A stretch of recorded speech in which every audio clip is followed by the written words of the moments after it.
right, folks, allow me to introduce Andrew Marsh.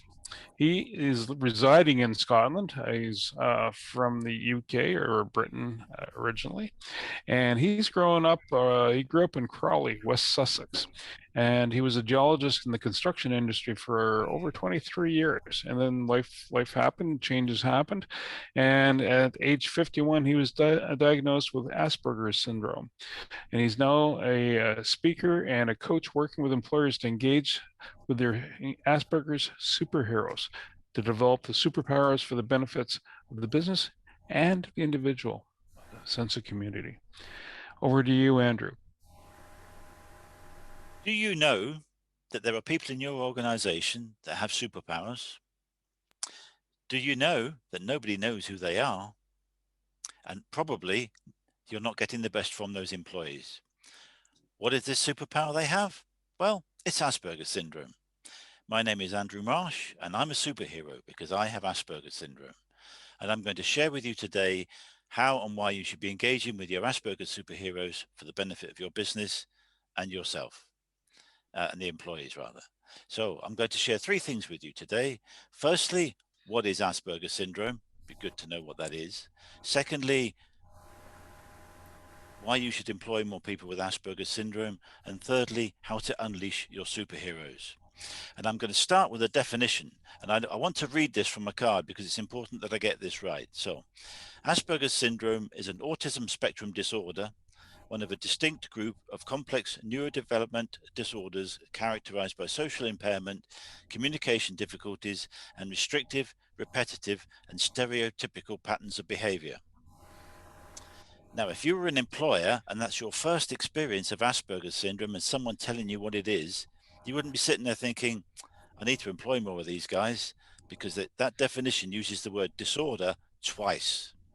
I don't like that definition. I think it's a horrible definition. It's very clinical and it says nothing about the abilities of the person, or indeed that there's a human being beyond that definition. So people like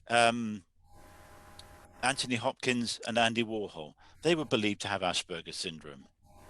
Others like Isaac Newton, Albert Einstein, Nikola Tesla, Beethoven, Mozart, people like that, they were all believed to have Asperger's syndrome, and they changed the way that we look at society and we look at the world around us. And Steve Jobs, if you can remember Steve Jobs from Apple, he didn't just see a phone. He saw something more than just a phone. He thought, I've got a phone and I can connect it with my laptop or my computer, and I can put the internet and my phone together to create something new and fantastic. And hasn't he just? Most of us have got an iPhone or an Android, and the world is now communicating with each other in a way that before we had never been able to do, because he thought out of the box and thought of not just a phone and not just a laptop, and he put the two together. People with Asperger's syndrome is not a linear condition. So it's not like A to B, 1 to 100. It's so many more than that. It's not just linear. I'm going to take the example of this kebab skewer. If you imagine the blunt end is 0% and the sharp end is 100%, and I push this kebab skewer through a grapefruit, that would be where, for one characteristic of an Asperger's person, where they would sit. Now imagine if there were 10, 50, 100, or 1,000 kebab skewers through that grapefruit, and every single one of those skewers was a different individual trait or personal characteristic, and every single person with Asperger's sits somewhere different on every skewer through that grapefruit. That kind of puts it into perspective as to it's not just a simple linear thing from A to B. People with Asperger's syndrome can be very hyperactive, and one of the problems that we have, certainly I do, is my brain is constantly on the go at 1,000,000 miles an hour. It's like having a computer screen with 20 tabs open, and every tab is trying to get your attention so that it can have your attention and forget the rest. I have that going on in my head all of the time, 24/7. I cannot turn my head off. And even being able to sleep can be quite difficult because there's so much going on in my head. So in order to focus on what I'm doing, I have that word, focus, a deep focus on what I'm doing, trying to ignore the other 19 tabs so that I am paying attention to the one thing that I'm doing. Imagine you were sitting at work and there were three people having a conversation right in front of where you're working, and it was quite a loud conversation. You might find it hard to focus on what you're doing, but you might be able to manage it. Imagine if there were 10 people having 5 different conversations right in front of you when you're working. That might be more difficult to concentrate on what you're doing. That's what it's like having Asperger's syndrome, with all the noise and the clutter of what's going on around you. It just bombards you, and it becomes so difficult to actually focus on what you're doing. So that when at 3 o'clock on a Friday afternoon, and you've got 2 hours to finish the thing that you need to do that week, and you're on time and you're able to do that, Jim from accounts turns up and says, these invoices are wrong. We need to get these invoices out tonight and get them corrected. What do? Do you deal with the invoices? If you don't deal with your invoices, you don't get paid, you can't pay your staff, the business will falter. Or do you not finish the thing that you were supposed to do because that was your target for the week and you were on program? So it's so important to have a program, a strategy, and an understanding of what you're doing so that you don't have the moments where Jim from accounts comes up and upsets the apple cart. So important to actually nail down what you're doing and why you're doing it. People with Asperger's syndrome tend to be, we find ourselves, I certainly have over my life, found myself to be apart from society. That's one word, rather than a part of society, 2 words. Tend to be very introvert, apart from those occasions when we're talking about the thing that drives us, or that thing that we're really interested in, that hobby, whether it's Lord of the Rings or Star Trek or Star Wars or Game of Thrones. Then we will go on talking and talking and talking because we're excited that someone else is interested in hearing what we have to say. But we will go on talking, not realizing we're hogging the conversation. So they might be introvert until you ask them about the thing that they're really excited about, and then it's difficult to stop them. These are some of the traits of people with Asperger's syndrome, and it's hard for us to fit in. As a child, I was constantly told to sit down, shut up, and be quiet.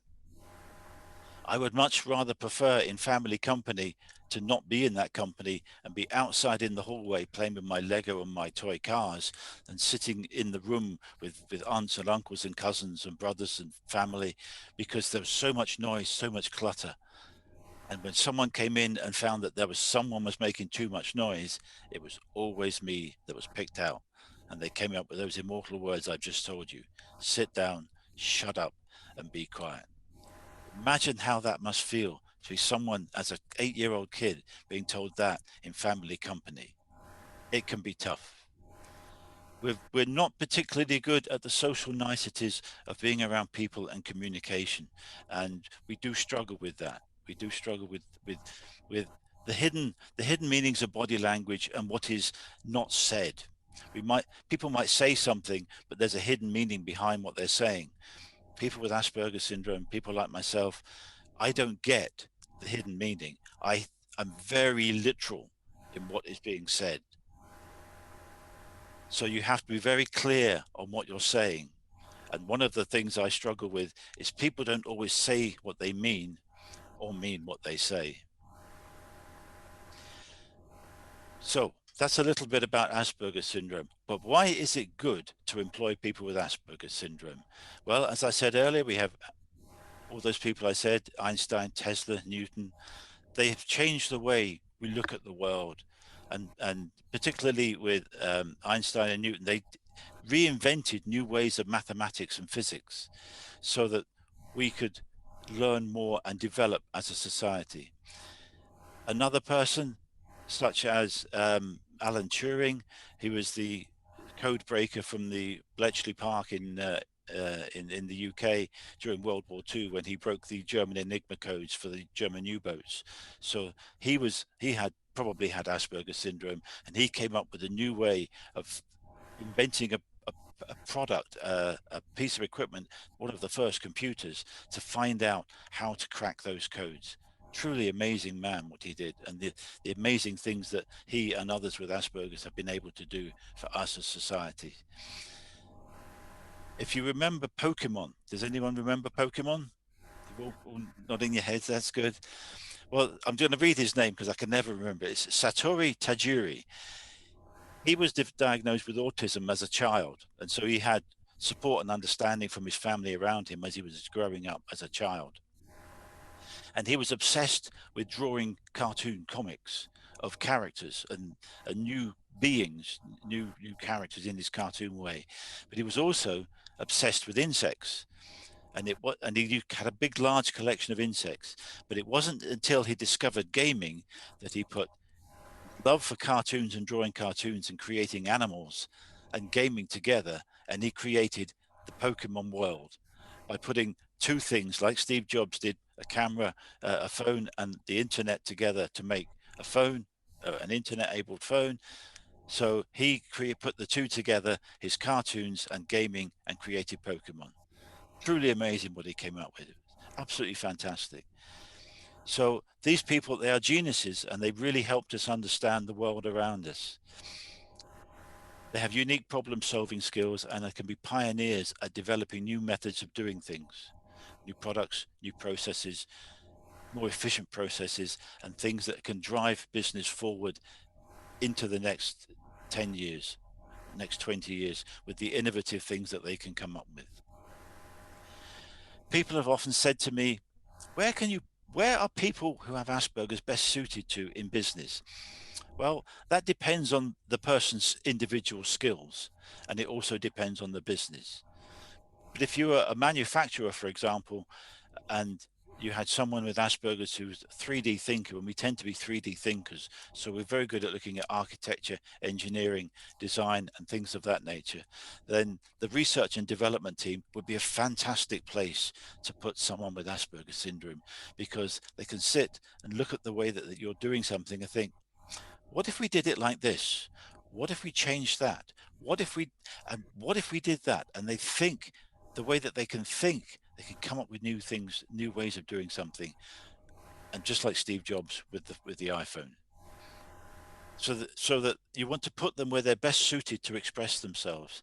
Some are particularly good at seeing patterns in numbers, and will be ideally suited to financial fraud investigations, credit card fraud, insider trading, things of that nature, because they can see patterns with numbers. They can see numbers on screens, and it's not just an amalgamation of numbers that most people would see. They can spot the patterns which would indicate the fraud trading or the fraudulent activity going on.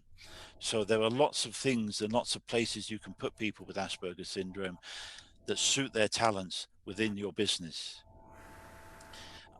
I was always an organized person as a child, and when I was working as a geologist, I came into work one day and there's a box of reports on my desk, and my boss said, "We've just got this job in. Can you go through these reports and find out what we've got, sort them out, and then we can get the job moving on?" So I sat down, I put them all out on my desk. I realized there were different types of reports. There was interpretive, factual, historic, legal, various other forms of data. So I gave them all a unique reference number and set it all out on a sheet of A3 paper. And it was only years later, when I was working with computers, started working with computers, that I realized that I'd made a spreadsheet before I even knew what one was. So I had I'm not claiming that I've invented the spreadsheet, but what I produced just looked like what I would now use as a spreadsheet for. So we can come up with wonderful ways of doing things and presenting information. They're particularly good at analytical and technical work, and I enjoy doing slope stability calculations, for example, which involves a lot of complex parameters put into a computer model, and it shoots out an answer, and you have to fathom out whether the slope is stable or not stable, and so on. Well, I was able to break down the computer calculation into its component parts and put it into a spreadsheet, so that instead of having to input all the data, it takes 20 minutes or half an hour and run the analysis, I could put all the data into a spreadsheet, and I could change some of the parameters to see how the sensitivity of the analysis worked with different parameters, and see how that looked without having to rerun the analysis over and over again. I was able to do that because of the way that I could see the formula in my head and broke it down into its individual components and put them all together in a spreadsheet. There's rock slopes and soil slopes on the M74, which is a major motorway that runs between Scotland and England. And I designed quite a few of those rock slopes and soil slopes. So I enjoyed doing slope stability calculation and other analytical work as a geologist. It was exciting. Want to share with you, just have a quick drink of water. The three things that you can do to engage with your Asperger superheroes, to unleash them in business. When I work with clients, I have a number of processes and steps and strategies that I go through with them on how to get the best from people with Asperger syndrome in their workplace. And I would like to share three of those with you today. The first is the brief. It is so important when you're taking on a new piece of work and you're giving it to someone with Asperger syndrome, to sit down in a quiet space, away from the hullabaloo of the office or the business or wherever it is that you are. Find a quiet room, a meeting room, get a cup of tea, sit down with them and explain in detail what you want them to do. Go through it bit by bit, piece by piece, and have a checklist and go through that checklist. Take the time to do it thoroughly and give them the opportunity to ask questions. This is where you need to be prepared for a long silence. They're not ignoring you. Don't forget, their brain is going at 1,000,000 miles an hour, and they're assimilating all of that you've just said, and they're trying to fathom out what questions to ask. The what if this, and what about that, and what about something else. They're trying to put all that together into a series of questions to ask you. So don't be surprised if you get a little bit of a silence when you said, have you got any questions about this? They need the time to think about it, and then they will come up with their questions. Be prepared for any questions, because there may not just be standard ones that you might expect from other people. They will come up with killer questions, and it's really important to give them the time to assimilate what you've said and ask their questions. And then when you start them out on the work, make sure that if there's other members of staff in the team, or there's computer software or other technical programs that are being utilized, that they know how to use those, who's involved, who the interactions are, how the team framework is set up, so that everyone knows exactly what everyone else is doing, and where the lines of communication are, and who to go to in the event that they get stuck with something. Really important. Now, you might be thinking, but I just do that anyway when I get a new job with a client. Yes, it is. You do. And it's not rocket science to do this, but unfortunately, I've worked in a lot of places where you just don't do that. You just said, there's a job, go and do it. You give it no brief, you give it no idea of what they want. They just, there's the information, go do something with it. You obviously then start asking questions to find out what they want. But there's an assumption that because they know what they want you to do, that having not told you, you still know what it is as well. So it's important to have a brief, just as you would with a client when you get a new job in. Have that brief and go through it with them bit by bit. The second key strategy, and I think this is one of the really the fundamental points of being able to manage and have people with Asperger syndrome at your work, it's called the safe space. And it is exactly what it says. It's a safe space away from where they're working, because where they're working, there can be the noise of communications, there can be people typing loudly on computers, there can be all sorts of things going on that's creating so much noise for them that they can get to a point of overwhelm. So they will need, rather than sit there and struggle and think, if someone comes up and asks me something, I don't know how I'm going to be able to react, and they could have an incident, there could be something vocal or confrontation happens. allow that person to go to their safe space, get a cup of tea, cup of coffee, and sit down for 5 or 10 minutes and regather themselves, calm down, then they can come back to work refreshed and ready and able to go on and carry on with their work. It's important that when that person needs to go to their safe space, that they don't have to ask for permission, because the person they're asking, the boss, might be very busy and might not like being interrupted. And the last thing you want is, when you're needing to get away from it all, is to go and have asked someone who might be the cause of some conflict with you. Obviously, from a health and safety point of view, you need to know where that person is. So you need to agree a signal with them beforehand. A simple one would be they put their stapler or their hole punch in the middle of their desk, so that when the boss comes out, sees that, they know that he's gone to the safe space. Doesn't need to be particularly elaborate, but if it's just somewhere where they can sit down with a cup of tea and calm down, away from other people. So important, having a safe space. And then they can come back to work refreshed and get on with their work without creating a hullabaloo or a fuss about something.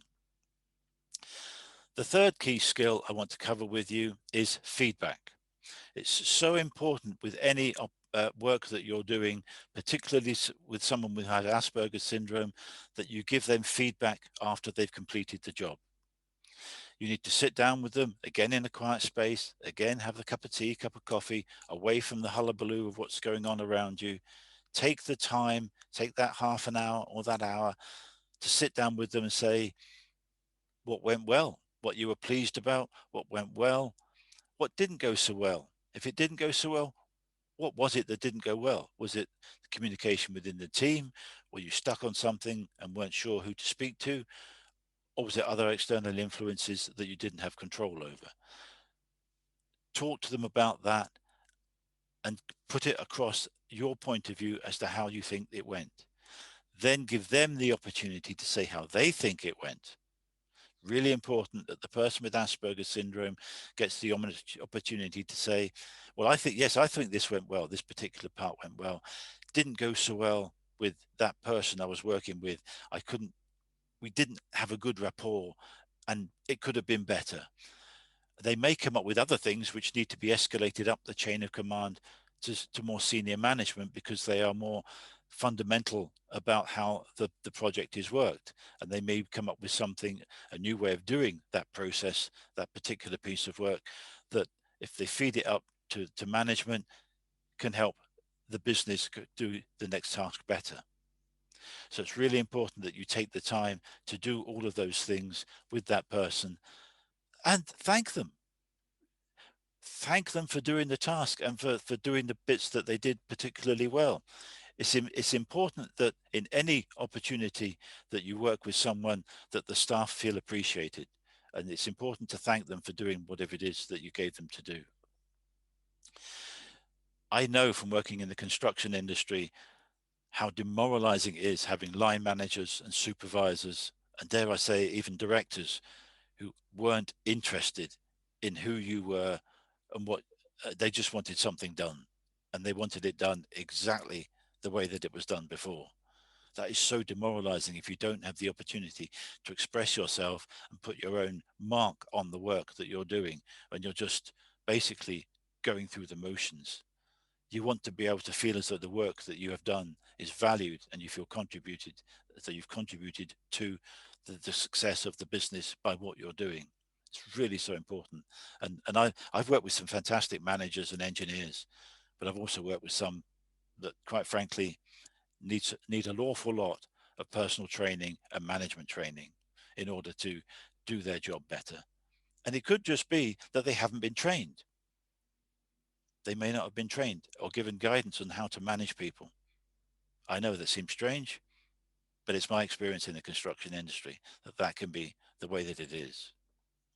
So I can help you identify and manage your Asperger's superheroes for your business, and to make each employee feel valued. So instead of sit down, shut up, and be quiet, stand up, speak up, and be a superhero. And that way you will engage with all of your staff, including those who have Asperger's syndrome, for the benefit of your business and the employee. So instead of focusing on the label, let's focus on what they are able to do. Thank you.